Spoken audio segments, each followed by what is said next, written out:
آج کا ہمارا موضوع ہے کہ لیلۃ القدر کی رات کب ہے۔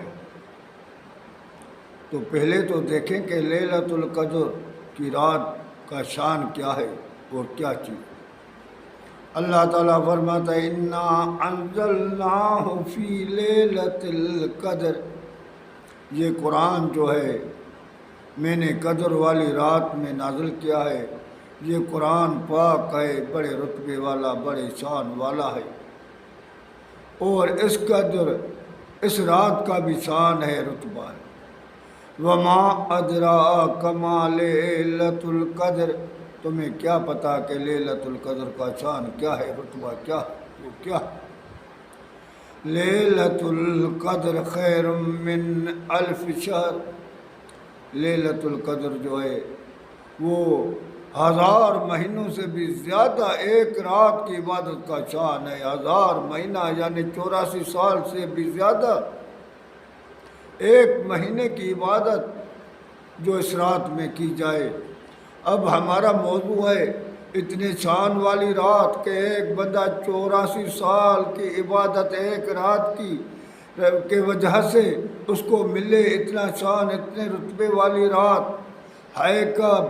حضرت عبادہ بن صامت رضی اللہ تعالیٰ عنہ فرماتا ہے، صحیح بخاری کی حدیث ہے، کتاب الایمان حدیث نمبر 49،